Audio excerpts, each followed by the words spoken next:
बाबा साहब डॉक्टर भीमराव अम्बेडकर के कमलों चरणों में पंचांग प्रणाम करते हुए आप सबको हम सबके सबसे बड़ा त्योहार, सबसे बड़ा व्रत, सबसे बड़ा पर्व बाबा साहब की जयंती की बहुत बहुत हार्दिक शुभकामनाएं। आपके मंगल जीवन की कामना करते हुए यहाँ पे उपस्थित हमारे वरिष्ठ साथी इंजीनियर भोला प्रसाद जी, अरविंद कुमार जी, उनकी मैडम, मंच पे आसीन अतिथिगण, बहुत संख्या में उपस्थित महिलाओं के लिए क्या होना चाहिए? बिग हैंड, ताली बजा दो एक बार, क्योंकि ये हमारी जननी है और यहाँ पे भक्ति इनकी बहुत अच्छी रहती है, इसलिए मैं बड़ा खुश होता हूँ। ये नहीं तो कोई नहीं। और प्यारे बच्चों, बड़ा अच्छा लगा, मैं घर से आज जब निकला तो पादरी बाजार में जाम मिल गया।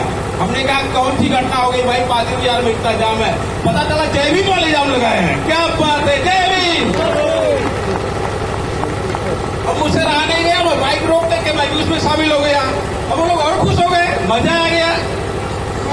अब उसमें क्या हो रहा था ना, आपने सुना होगा कि दुर्गा पूजा होता है, लोग डांस करते हैं, और भी जो होता है लोग डांस करते हैं। हमारे भाई लोग जय भीम पे डांस कर रहे थे, जबरदस्त। अरे मैं तो गदगद हो गया, फिर आगे जाम में फंसा, आधा घंटा पादरी में फंस गया। हमने कहा हमारे लोग अब जग चुके हैं, हमारे लोग अब जग चुके हैं। इसीलिए मैं बोलता हूं ना, छेड़ना भीम वालों को, छेड़ना भीम वालों को, लड़ना मुश्किल होगा और लिखेंगे इतिहास की पढ़ना मुश्किल होगा। बाबा साहब ने इतिहास लिखा ना, भारतीय संविधान, भारतीय संविधान बाबा साहब ने लिखा जो विश्व में सबसे ही उच्च कोटि का है।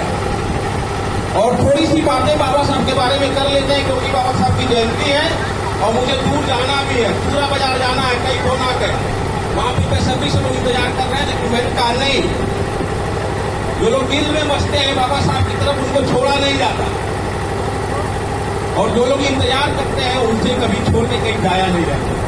इसलिए साथियों, आपका प्यार खींच लाया और मैं आया। तो बात करते हैं बाबा साहब के बारे में।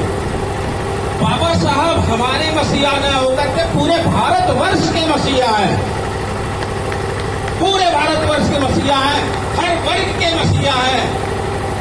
जातियों में बांटने की तुलना मत करिए उनको। ये कभी अपने मुंह से मत कहिएगा कि बाबा साहब किसी एक वर्ग के मसीहा हैं, बाबा साहब पूरे भारतवर्ष के मसीहा हैं। कैसे? बाबा साहब का जन्म 1891 ईस्वी में मऊ की छावनी में हुआ था, जो मध्य प्रदेश में है।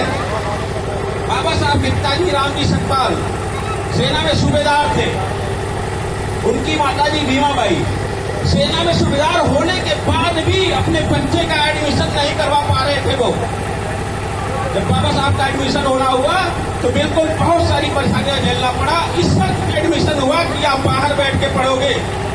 बाबा साहब अपने घर से टाट पट्टी लेके जाते थे और बाहर बैठ के पढ़ते थे।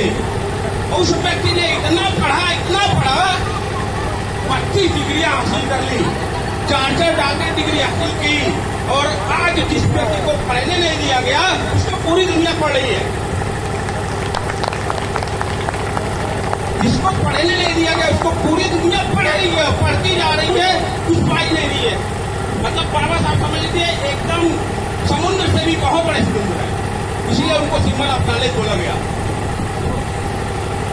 अर्थशास्त्री, समाजशास्त्री, कुशल राजनीतिज्ञ, फिलासफर, इकोनॉमिस्ट, कुछ भी कह लीजिए। अमृत सिंह का नाम उन्होंने सुना होगा, तो बहुत सफल अर्थशास्त्री है। उन्होंने कहा था कि बाबा साहब अर्थशास्त्र में हमारे पिता है, बाबा साहब अर्थशास्त्र में हमारे पिता है। बाबा साहब की जयंती सिर्फ भारत में नहीं, अमेरिका में, जापान में, चाइना में बहुत अच्छे तरीके से मनाई जा रही है, बहुत बढ़िया तरीके से मनाई जा रही है।